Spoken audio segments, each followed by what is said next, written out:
ازيكم يا حبايبي؟ عاملين ايه؟ يا رب تكونوا بخير وسعادة. كل سنة وانتم طيبين. تعالوا بقى نعمل شوية قرص النهاردة، قرص مبسوسة كده بالعجوة تستاهل بقكم.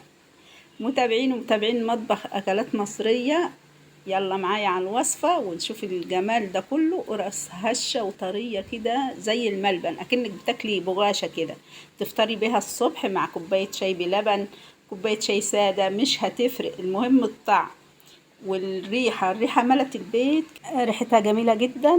يلي لو أول مرة تشوفي قناتي اشتركي معايا وفعلوا الجرس، حطوا لايك عشان الفيديو يوصل لأكبر عدد ممكن. صلوا بينا على النبي. ويلا نشوف الوصفة. معايا كوباية إلا ربع مية، حطيت فيها معلقتين كبار سكر، ومعلقتين ونص بالمعلقة الصغيرة دي خميرة. تمام، يبقى معلقتين كبار سكر ومعلقتين ونص من الصغيرة خميرة. تمام. هنقلبهم كده وندوب السكر كويس وندوب الخميرة ونسيبهم على جنب شوية. معايا هنا بقى كوباية سمنة ناقصة معلقتين. تمام، سمنة على زيت. حابة تحطي سمن بس مفيش مشكلة. ومعايا نص كيلو دقيق. حطيت معلقة شمر متحمصة، وحطيت ربع معلقة بيكنج باودر، ونزلت برشة ملح صغيرة. تمام، هنزل بقى بالسمن بتاعي وهقلب الكلام ده كله مع بعضه، وهبس الدقيق بقى كده. وهنا بقى انا هنا المعلقه هشتغل بايدي عشان يعني تحسي ان انت بالحاجه بايدك احسن من المعلقه ومن اي حاجه. هتبسي بقى الدقيق كده بالطريقه دي لما يبقى معاكي زي الرز كده، زي الرمله، ناعم زي الرمله كده. هنزل بقى بالخميره بتاعتي حلوه وفارت معايا. تمام كده. انا العجينه بتاعتي بقى محتاجه لبن او ميه او زبادي. تمام، انا هنا ده لبن قاطع، حطيت 3 معالق، كان عامل زبادي. حطيت 3 معالق، حطيت معلقتين الاول وهرجع احط معلقه تاني علشان اظبط العجينه. تمام، يبقى 3 معالق زبادي، او لو لبن يبقى نص كوبايه لبن، نص كوبايه ميه، اي حاجه من الثلاثه، زبادي او لبن او ميه اللي انت عايزاه. وهنلم العجينه بقى كده لحد ما تبقى طريه معايا وملمسها ناعم كده زي ما انت شايفه اهي. وهسيبها بقى شوية 5 دقايق لحد لما اعمل العجوة بتاعتها. ده كيلو عجوة، حطيت عليه 5 معالق طبعا مع سمنة سايحة، اما لو مجمدة يبقى معلقة واحدة. تمام، لان انتوا عارفين الحاجة لما بتبقى سايحة مش زي لما بتبقى مجمدة. لو مجمدة السمنة عندك او ماسك نفسه يعني تحطي معلقة واحدة للكيلو العجوة. تمام، انا حطيت 5 معالق لان هو السمنه سايحه معايا، فطبعا انا حطيت لها الكميه بتاعتها اللي هي محتاجاها. وانتي وملمس العجينه بقى في ايدك كده، هتبقى طريه في ايدك كده وناعمه، تعرفي ان هي كده كويسه.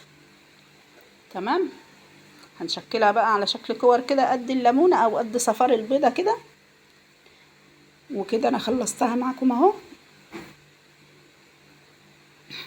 هنجيب بقى العجينه بتاعتي ارتاحت وبقت زي الفل اهي. ما بسيبهاش يا جماعه تخمر، هي ترتاح بس مقدار ما تعملي العجوه. تمام. تمام، هتقطعيها بقى كده قد البيضه او اكبر او اصغر، تبع الحجم اللي انت عايزاه والحجم اللي انت بتحبيه. تمام، هنقطعها كور بقى كده وهنخلصها كلها. املي البيت بقى بالريحه الجميله، وريحه الخبيز دي بتبقى في البيت ريحه خير. يعني عايزه اقول لكم ان انا الوقت قاعده في الريحه دي والله العظيم، والوقت العيال هيصحوا بقى على على الريحه دي ويقولوا الله الله على الريحه والله على الجمال. مفيش احسن من العجين والخبيز في البيت. وتعملي شويه قرص، تعملي شويه فينو الاولاد يفطروا بيهم، تعملي بوريك بالجبنه، تعملي فطير، تعملي اي حاجه حلوه كده. المهم ان انت تملي البيت خير وتملي البيت ريحه حلوه كده. وزي ما انت شايفه بقى هاخد قطعه قطعه كده هفردها، وافرد العجوه بتاعتي. هفرد العجينه اهو، وهفرد العجوه بتاعتي بالطريقه دي زي ما انت شايفه. وهلم العجينه عليها اهو، وهقفلها كويس زي ما انت شايفه كده. وهجيب الصينيه بتاعتي وارص فيها القرص الجميله بتاعتي.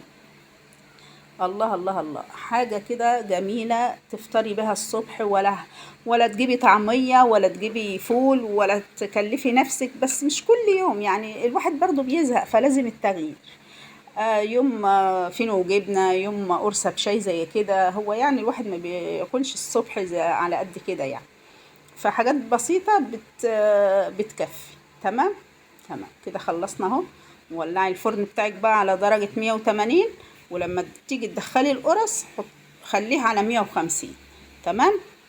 زي الكيكة بالظبط، لان القرص دي بتحتاج نار هادية علشان ما تتسلقش منك او تحمر من بره ومن جوه تبقى عجين، فلازم تهدي النار عليها كده وتسويها على نار هادية زي ما قلت لك. تمام. تمام. والقرص بتاعتي استوت اهي، والتسوية جميلة جدا زي ما قلت لك. حمي الفرن على الاخر، ولما تيجي تدخلي القرص الفرن توطيه بقى وتهديه على درجة 150.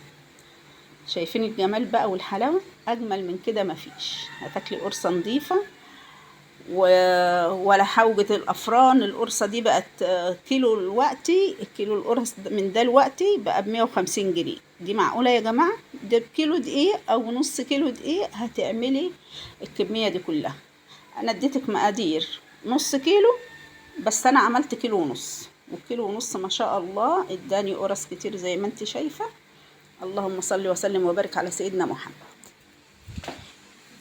ولا انك تشتريها من الافران بالغالي، وكمان ما تعرفيش هي معموله ازاي. انت بتعملي حاجتك بايدك في البيت بنظافتك وبشطارتك وبالكميات اللي انت حابه تعمليها، وما بتاخدش معاكي يعني وقت ولا مجهود. اسهل حاجه هتعمليها بكل بساطه ومش هتكلفك حاجه. كل حاجتك من البيت، كيلو الدقيق، كوبايه السمنه، الكيس الخميره، يعني حاجات كلها بسيطه وهتديكي كمية كبيرة ووفيرة.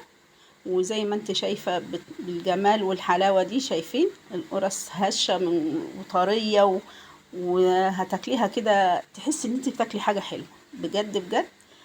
اخر طعامة، ويا رب تجربوا الوصفة وتعملوا المقادير صح زي ما قلت لكم.